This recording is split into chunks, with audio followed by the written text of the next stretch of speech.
Hello students. Today I am going to explain you about chapter number 10, marketing management. Marketing management includes marketing और maximum distribution of the product. तो यहाँ पर अगर producer maximum distribution नहीं करेगा तो उसकी प्रोडक्ट जो है वो प्रेफर नहीं होगी.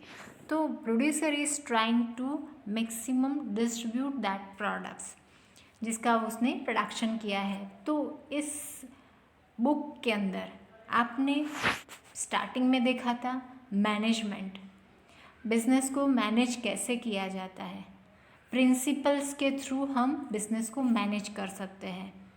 ओके और उसके बाद नेचर, स्कोप, मैनेजमेंट के principles, planning, organising, directing, controlling, coordinating, staffing, ये सब हमने पढ़ा था.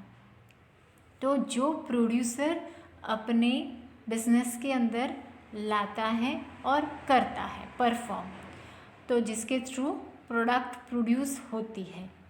और जनरली फाइनेंस लास्ट में हमने सीखा था financial market and financial management.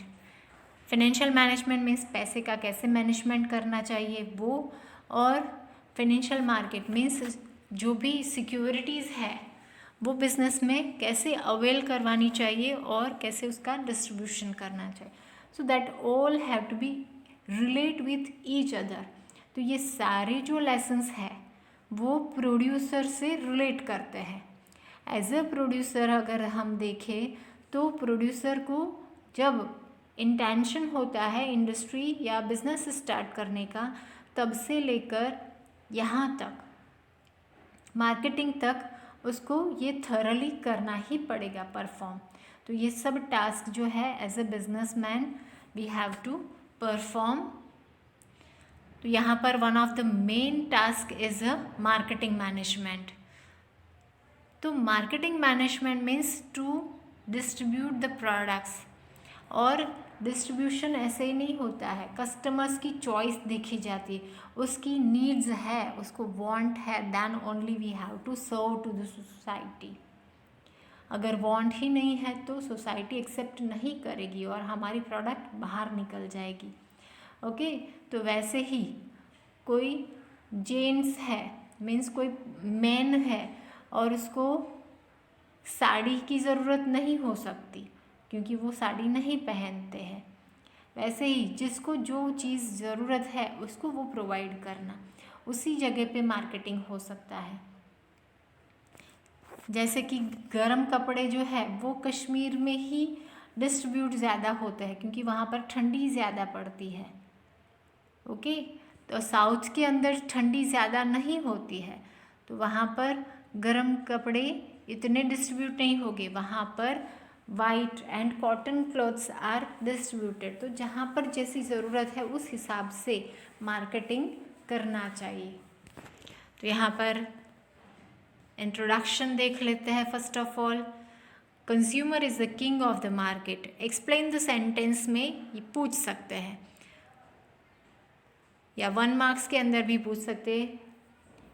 Consumer is the king of the market in a modern age, explain. या फिर dash is the king of the market, जो कंज्यूमर है, क्योंकि कंज्यूमर जो प्रेफर करता है वही इंडस्ट्री सर्व करती है उसको. एवरी फर्म और an organisation continuously strive towards fulfilling the needs of the consumers and satisfied them. तो हर एक ऑर्गेनाइजेशन, हर एक फर्म, इंडस्ट्री जो है वो कंज्यूमर को क्या प्रेफर है, उसकी क्या चॉइस है, क्या टेस्ट प्रेफरेंस है वो देखते हैं और उसकी वो नीड्स को सेटिस्फाइड करने के लिए ट्राई करते हैं, वो ऐसी प्रोडक्ट बनाते हैं. Industrial revolution results in the speedy growth of production. Industrial revolution means क्रांति. जब होड़ लगती है इंडस्ट्रीज़ को डेवलप करने के लिए तब ग्रोथ होता है कंट्री का. And basic and primary needs of the consumers are being fulfilled. तो इंडस्ट्रियलाइजेशन की वजह से इंडस्ट्रियल रिवॉल्यूशन हुआ तो बना इंडस्ट्रियलाइजेशन, मीन्स ज़्यादा से ज़्यादा इंडस्ट्रीज़ को स्थापना करनी, एस्टेब्लिश करना, और ज़्यादा से ज़्यादा इंडस्ट्रीज़ एस्टेब्लिश किया तो उसमें ज़्यादा से ज़्यादा प्रोडक्ट प्रोड्यूस करने लगे, और डिफरेंट डिफरेंट प्रोडक्ट्स जो है वो कंज्यूमर्स के पास आने लगी, और वो सारी वेराइटीज़ ऑफ प्रोडक्ट्स कंज्यूमर्स की डिमांड को फुलफिल करने लगी।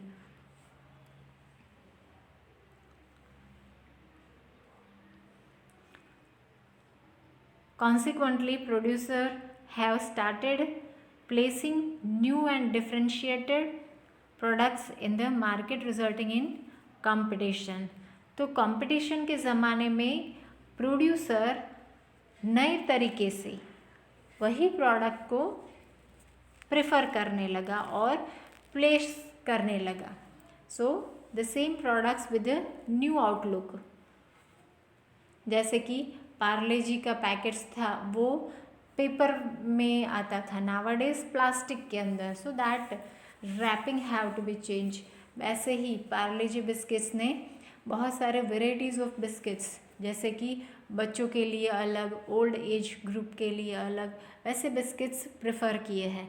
सो डिफरेंशिएट, अलग अलग लाइफस्टाइल के हिसाब से अलग अलग कंज्यूमर्स को उन्होंने वैसी प्रोडक्ट प्रोड्यूस करके दी। टेक्नोलॉजिकल रिवॉल्यूशंस हैज़ हेल्प्ड, तो नई नई टेक्नोलॉजी भी आने लगी, जैसे कि मैनुअल पहले होता था, फिर सिंपल मशीन्स यूज़ करने लगे, फिर नई नई टेक्नोलॉजी से फिनिशिंग्स ज़्यादा आए, वैसी प्रोडक्ट्स बनाने लगे, तो टेक्नोलॉजिकल रिवॉल्यूशंस हुआ, उसमें भी क्रांति आई। टेक्नोलॉजी नई नई बाहर से मंगवाने लगे, imported the know how and technology, और उसका इम्प्लीमेंटेशन करने लगे, तो जिसकी वजह से प्रोडक्ट में डिफ्रेंसिएशन आने लगा। कंपटीशंस के अंदर differentiation is necessary, placing differentiated products in the market. In this way the firm are striving continuously through innovation to fulfill the requirement of goods and services। तो वैसे ही सारे इंडस्ट्रीज़ कंज्यूमर्स की needs को satisfied करने के लिए जुट गए हैं। वैसे ही एग्जाम्पल दे सकते हैं कि फेयर एंड लवली का एडवर्टाइजमेंट देखते हो, fair and lovely glow and lovely बन गया।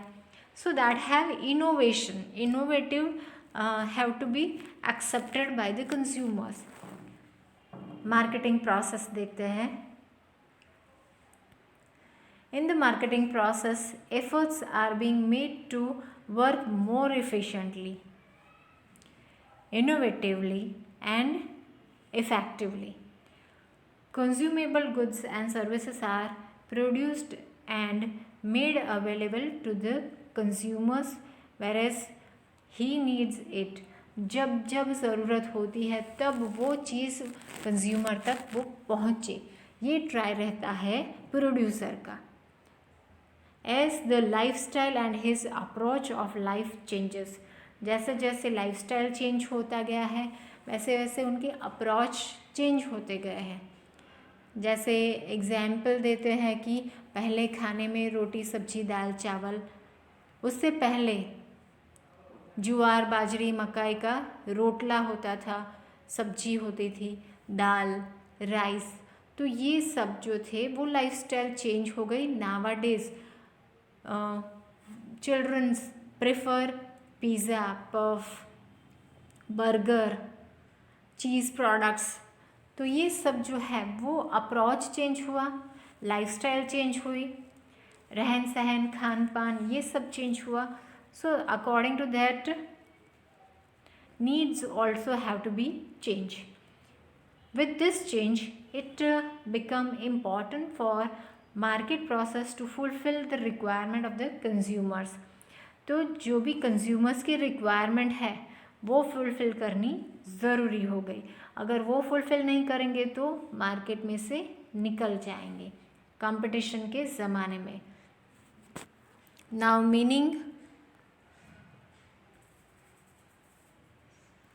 The firm produce goods and services keeping in mind future needs.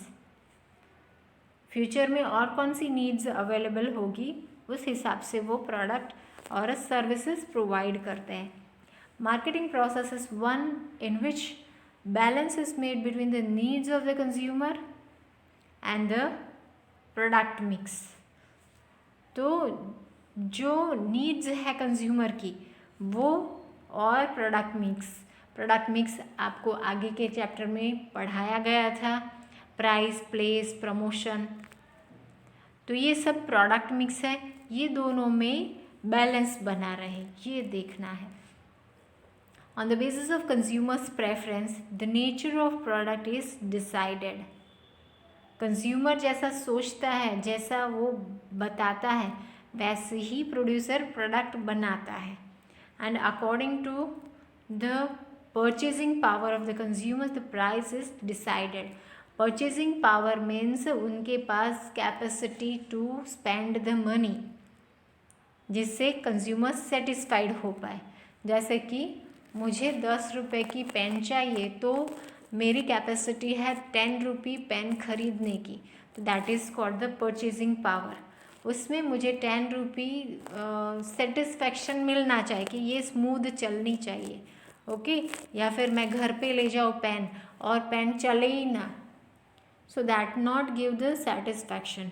तो वैसे ही जैसी प्राइस है वैसे ही परचेजिंग पावर, ये दोनों सेम रहना चाहिए और उसमें कंज्यूमर प्रेफरेंस होना चाहिए. Exchange is developed between two parties. Exchange of buyers and sellers.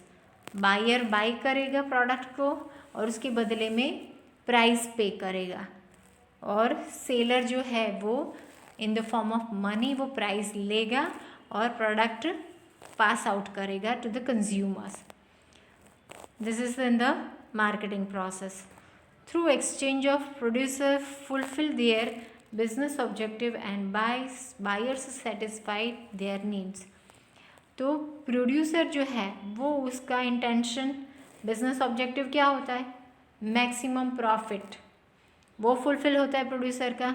और buyers can satisfied their needs. जैसे कि मैंने बताया था पेन मुझे चाहिए तो 10 रुपये में मैं पेन लिख सकती हूँ ऐसी स्मूथली वैसी pen, so that is satisfied the needs of the consumers. Now definition देखते हैं. American marketing association defines marketing as a business activity in which his products or services are diverted from the producer to the consumers. तो जो भी product और services है, product means क्या, जो भी फिजिकल प्रोडक्ट होता है जैसे कि साबुन, that is soap, shampoo, clothing, food etcetera, तो ये सब प्रोडक्ट्स है. और सर्विसेज क्या है, services includes the banking, insurance, transportation. अगर आप घर से बस के थ्रू कहीं पर जाते हो तो दैट आर द सर्विसेज. तो ऐसे ही प्राइवेट ट्रैवलिंग एजेंसीज के थ्रू भी आप जा सकते हो, गो डाउन फैसिलिटीज़ होती है, so that all are the services. तो that have to be diverted from producer to the consumers. So that is according to the American Marketing Association. Next definition हम देखते हैं, फिर डायग्राम देखेंगे.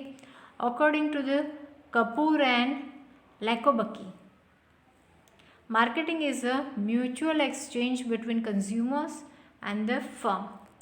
Consumer जो है वो प्रोडक्ट खरीदता है और फर्म जो है वो पास करती है, so that is a exchange.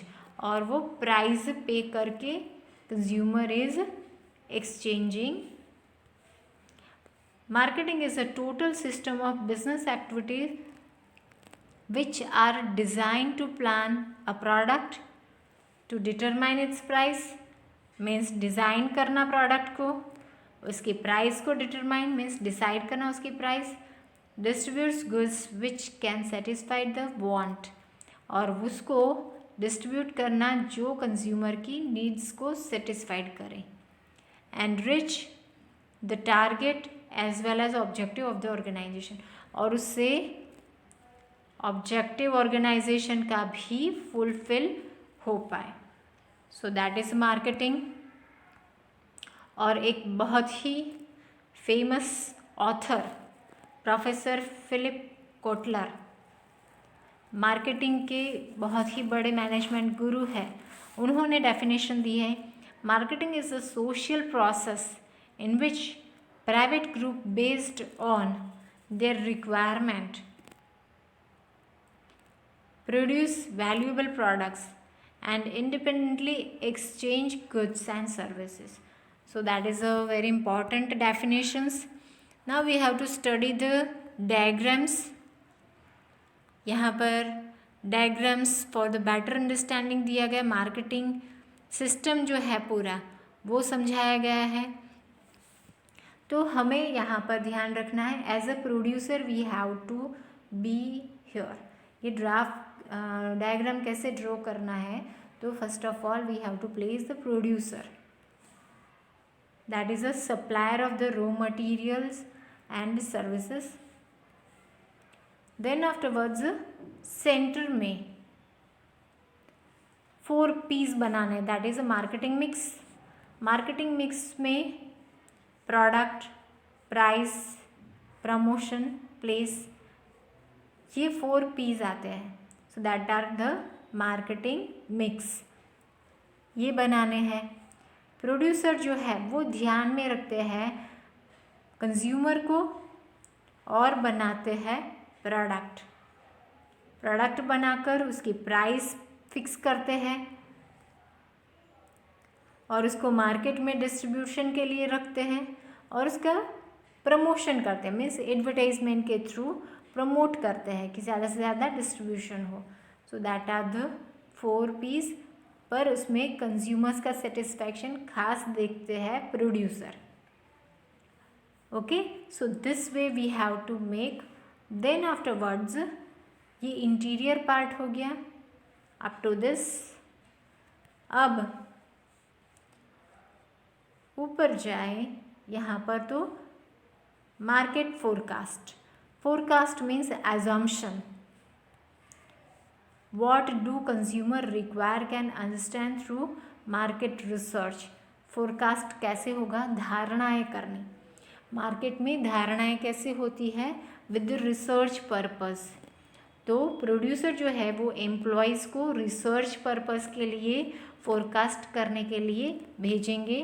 Research करेंगे कंज्यूमर का टेस्ट, प्रेफरेंस, क्या रिक्वायरमेंट है, वो सब. ये रिसर्च कैसे होगा? Through consumers. देन डिस्ट्रीब्यूटर्स जो है वो डेवलपिंग एक्सचेंज. अब ये जो फोरकास्ट किया, रिसर्च किया, इम्प्रूव्ड किया, वो कंज्यूमर्स के अकॉर्डिंग टू, टेस्ट प्रेफरेंस के अकॉर्डिंग टू. और ये जो है वो कंज्यूमर्स ने जो भी सेटिस्फाइड किया है कि उनको ये प्रोडक्ट इस तरीके से आप बना कर दोगे तो हम ज़्यादा सेटिस्फाइड होंगे. So that have to be developing exchange. Means उसके अंदर सुधार वधार करेंगे, चेंजेस करेंगे और इससे इम्प्रूव करके फिर प्रोड्यूसर कंज्यूमर तक पहुंचाएगा. So developing exchange. Then afterwards producer have to again product give to the consumers. तो रिसर्च करने के बाद वो कंज्यूमर तक फिर से पहुंचाते हैं प्रोडक्ट. ओके, तो जो भी डेवलपमेंटल पर्पस के लिए जो भी चेंजेस आते हैं that have to be improve the products and then afterwards distribute to consumers again. तो इस तरीके से मार्केट रिसर्च करते हैं प्रोड्यूसर और they have to distribute it. तो यहाँ पर डायग्राम्स आपको खास ड्रॉ करना रहेगा अंडरस्टैंडिंग पर्पस के लिए भी. So first of all start यहाँ इंटीरियर पार्ट से ही करना रहेगा आपको. Market forecast, consumers, developing exchange और प्रोड्यूसर. सो दैट वे ये रोटेट होता रहता है. So this all are about. Next session में हम फंक्शंस ऑफ मार्केटिंग प्रोसेस देखेंगे. Till that, thank you.